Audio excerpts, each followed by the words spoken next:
Flow-nya nggak akan terlalu banyak berubah, dan anggota DPR juga sudah beberapa yang kontak dengan kami dan kita bilang akan kerjasama memajukan negara ini bersama-sama.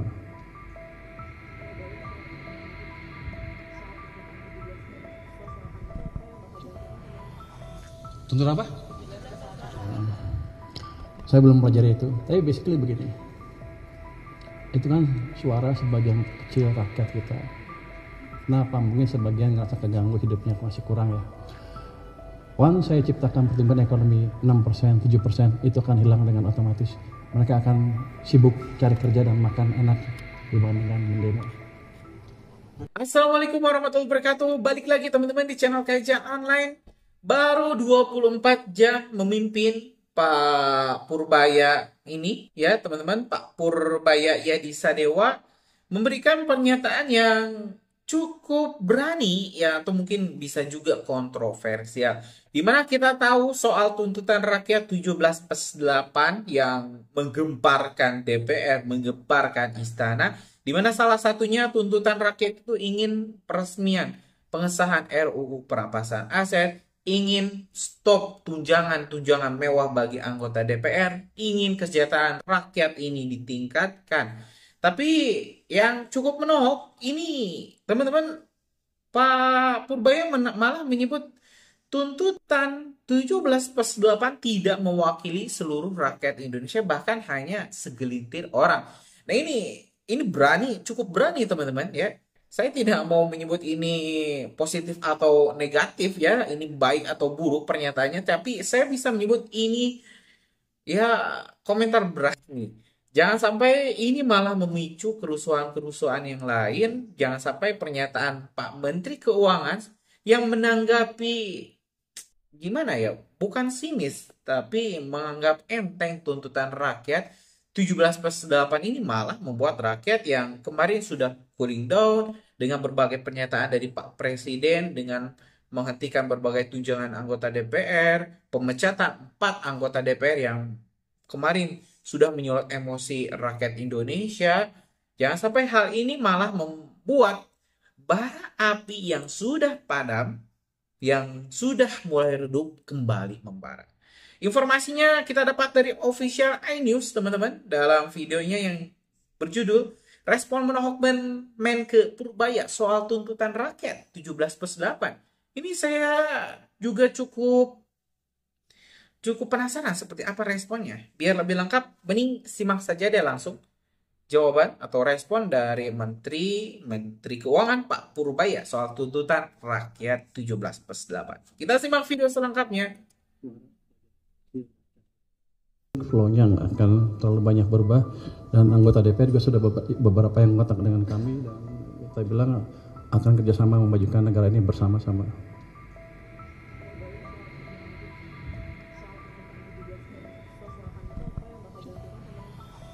Tuntut apa? Saya belum pelajari itu, tapi basically begini. Itu kan suara sebagian kecil rakyat kita. Kenapa? Mungkin sebagian ngerasa keganggu, hidupnya masih kurang ya. Once saya ciptakan pertumbuhan ekonomi 6%, 7%, itu akan hilang dengan otomatis. Mereka akan sibuk cari kerja dan makan enak. Itu kan suara sebagian kecil rakyat kita. Kenapa? Mungkin sebagian ngerasa keganggu, hidupnya masih kurang ya. Once saya ciptakan pertumbuhan ekonomi 6%, 7%, itu akan hilang dengan otomatis. Mereka akan sibuk cari kerja dan makan enak dibandingkan mendemo. Jadi pesan Presiden adalah balik arah ekonomi, ciptakan pertumbuhan ekonomi yang lebih cepat, secepat mungkin. Itu akan kita kerjakan ke depan. Saya akan melihat di keuangan ada apa, instrumen apa yang masih bisa kita optimalkan. Di situ akan kita maksimalkan supaya ekonominya jalan lagi. Bukan jalan lagi, jalan lebih cepat. Nanti kalau jalan lagi dibilang berhenti sekarang. Ada instruksi khusus untuk soal penerimaan? Belum ada. Saya suruh belajar sama Dirjen Pajak mana? Dirjen Pajak tentara ya? Bea Cukai tentara. Nggak ada, cuman basically saya akan lihat seperti apa ininya. Cuman kalau Anda lihat, ya hanya kalau yang konstan apa? Tax ratio kan konstan, tax per PDB.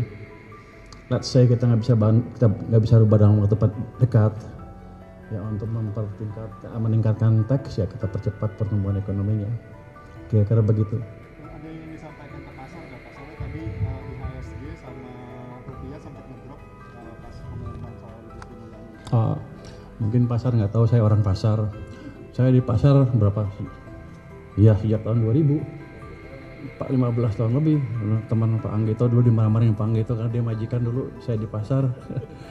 Tapi saya udah kenal pasar cukup lama, di sini juga tim cukup kuat. Pak Anggito di pasar cukup lama. Pak Thomas sudah tim lama di sini.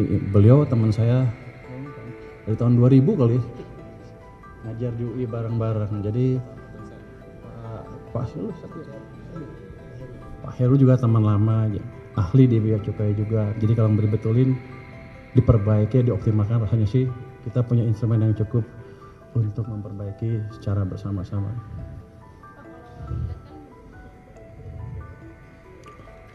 Belum ada. Kayaknya suka-suka saya kelihatannya. Saya tanya, Pak gimana Pak? Boleh nggak saya obrak-abrik? Itu kira-kira. Saya nggak tahu karena saya baru, itu kode boleh apa enggak?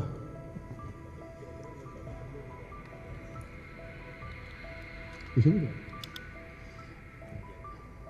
Kalau menurut saya, yang langsung di bawah presiden seperti yang Anda dengar-dengar itu, di dunia itu nggak ada yang seperti itu. Kalau kita buat kita sendirian nanti aneh lagi. Jadi kita akan optimalkan sistem yang ada. Biasanya kalau kejelekan pemimpin baru gini, kalau ada pemimpin baru yang lama diobrak-abrik, buat baru lagi, soalnya mau bikin tonggak baru gitu kan. Saya nggak akan seperti itu approach-nya adalah reality yang ada, saya optimalkan sehingga sistem bisa bekerja dengan optimal. Yang jalan-jalan, yang berhenti-berhenti kita optimalkan. Yang udah jalan kita percepat lagi. Jadi semuanya mesinnya bukan mesin baru, ini mesin lama tapi kita buat lebih bagus lagi ke depan. Ini orang pintar-pintar semua.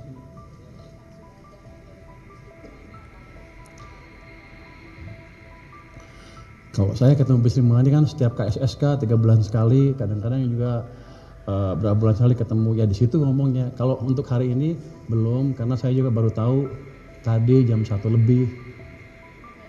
Untuk masih punya jas kalau enggak. Oke, udah ada lagi.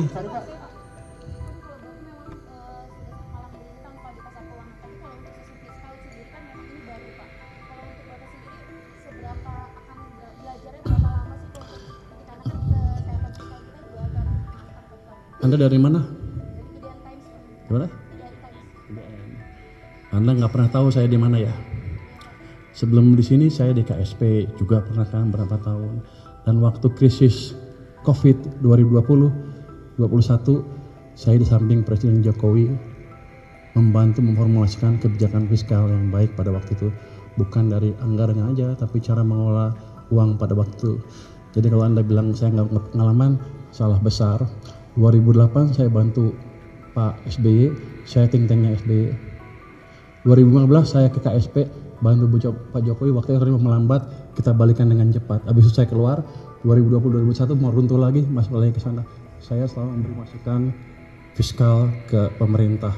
Di belakang nggak dibayar. Mungkin sekarang dibayar, ya saatnya dibayar sekarang. Gaji gede nggak sini? Kira-kira gitu. Jadi saya udah kenal lama dengan fiskal, dengan ini ahli fiskal kita Pak Suhasil, jadi saya nggak akan terlalu gampang, saya nggak perlu waktu untuk belajar lagi.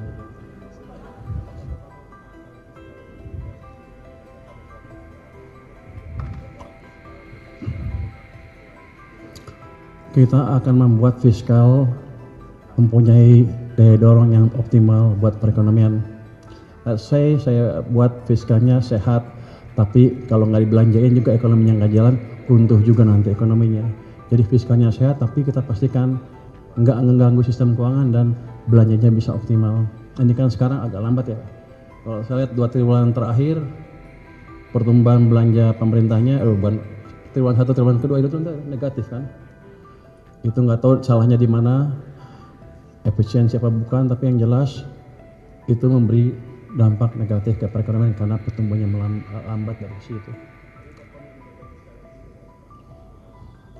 Saya ahli fiskal, jadi saya ngerti betul fiskal yang prudent seperti apa. Anda mau belajar?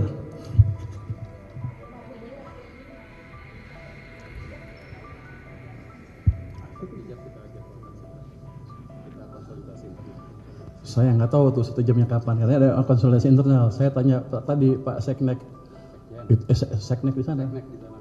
Itu udah punya saya, udah punya lu katanya. Tapi enggak, kita akan kulonundu dengan Ibu Sri Mulyani.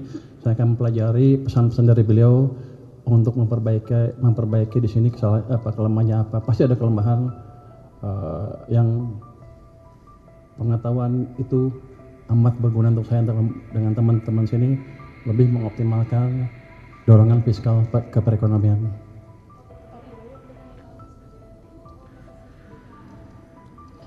Jadi saya sudah resign ketika saya dilantik jadi Menkeu. Tadi sebelum hari ini ya. Kosong tapi nanti ada PJS. Nanti ada di sini. Luki mana Luki? Nah beliau salah satu calon pejabat sementaranya. Karena saya di sini kalau sana kosong saya suruh aja dia ke sana.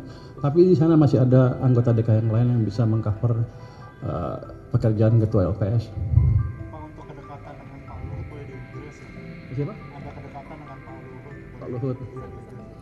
Saya dekat dengan Pak Luhut, saya dekat dengan Pak Hatta, saya dekat dengan Pak SBY, saya dekat dengan Pak Sete, saya dekat dengan Pak Jokowi, saya dekat dengan semua yang membantu membangun negara. Jadi saya ikut di situ.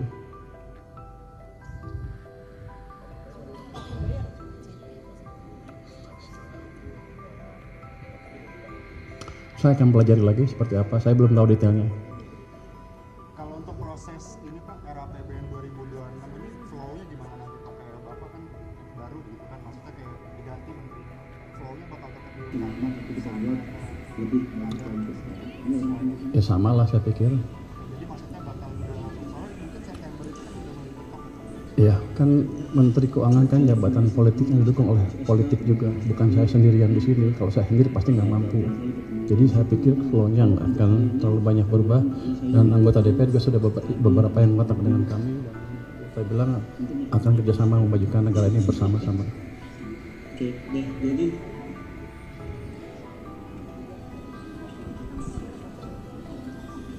tuntut apa?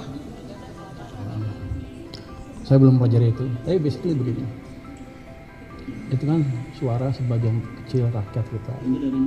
Kenapa? Mungkin sebagian ngerasa terganggu hidupnya masih kurang ya. Once saya ciptakan pertumbuhan ekonomi 6%, 7%, itu akan hilang dengan otomatis. Mereka akan sibuk cari kerja dan makan enak dibandingkan yang demo. Dengan penuh dedikasi, dengan sepenuh hati, dan kita bersama-sama mengelola keuangan negara dan menjaga Kementerian Keuangan di dalam situasi dan tantangan yang terus berubah, makin kompleks dengan adanya perubahan teknologi digital, tantangan struktural, dan juga dari tren geopolitik yang sedang terjadi. Tidak pernah mudah. Saya berterima kasih juga kepada semua pihak, terutama para rekan kabinet, Pak Menko yang sering menjadi partner kami, namun juga para menteri-menteri yang lain di dalam kabinet, rekan-rekan dari legislatif, Pak Misbakun dari Komisi 11, Badan Anggaran dan komisi-komisi lainnya, dari lembaga yudikatif, Mahkamah Agung, Mahkamah Konstitusi, dan juga institusi atau dari dunia media, dunia usaha, para akademisi, dan juga masyarakat luas.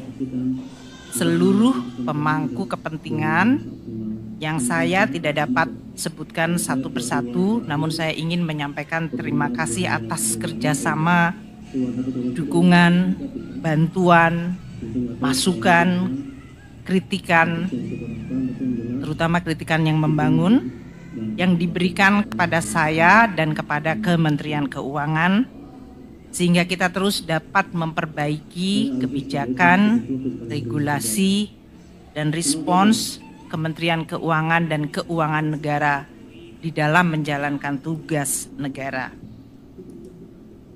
Tiada gading yang tidak rusak. Tiada gading yang tidak retak. Tiada manusia yang sempurna. Pasti dalam menjalankan amanah ada kekurangan, ada kehilafan. Dan untuk itu saya dengan rendah hati memohon maaf. Saya ingin mengucapkan selamat kepada pejabat baru Pak Yudi Purbaya Yudi. Selamat mengemban amanat dan tanggung jawab yang sangat penting, yaitu mengelola dan menjaga keuangan negara dan memimpin Kementerian Keuangan. Semoga Pak Yudi diberikan kemudahan dan sukses membantu Presiden Prabowo. Untuk jajaran Kementerian Keuangan, saya titip untuk terus menjaga keuangan negara dan Kementerian Keuangan sebagai pilar stabilitas dan instrumen yang luar biasa penting untuk mewujudkan keadilan sosial bagi seluruh rakyat Indonesia dan kesejahteraan masyarakat Indonesia serta kemajuan bangsa. Jalankan dan lanjutkan tugas dengan amanah, profesional, kompeten, dan jaga selalu integritas. Bantu pimpinan yang baru dan terus melaksanakan tugas dengan dedikasi. Saya pamit undur diri pagi hari ini dan mohon mulai saat ini untuk kami dihormati ruang privasi kami atau ruang pribadi saya sebagai warga negara biasa. Salam sehat untuk seluruhnya dan sukses untuk semuanya yang hadir. Jangan pernah lelah mencintai Indonesia. Terima kasih.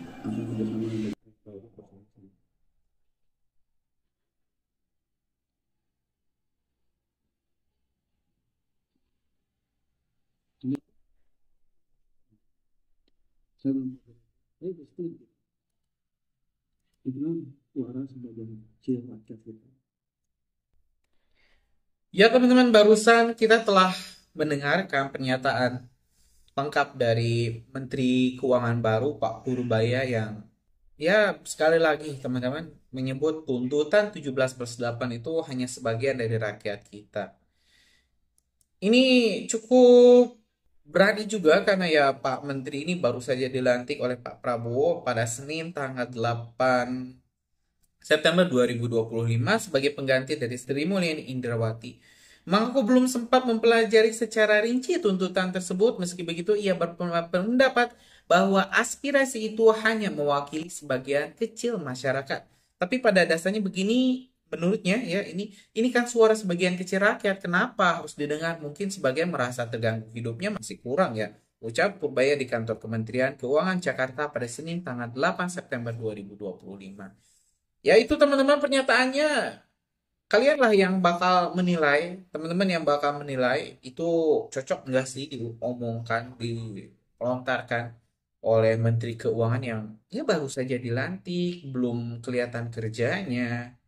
Jangan sampai sekali lagi ini jadi bumerang untuk Pak Purbaya sendiri yang ya baru saja dilantik malah menyulut emosi rakyat. Jangan sampai nggak belajar deh dari Ahmad Saroni, Nafa Urba, Eko Patrio, dan juga ini Uya yang juga melontarkan ini komentar-komentar pedas di tengah yang rakyat yang mungkin sedang kesulitan hidupnya. Mungkin itu teman-teman informasinya. Punya pendapat lain kah terkait ya ini komentar dari Pak Menteri Purbaya, Menteri Keuangan baru kita? Tulis di kolom komentar, kita bakal diskusikan. Terima kasih. Assalamualaikum warahmatullahi wabarakatuh.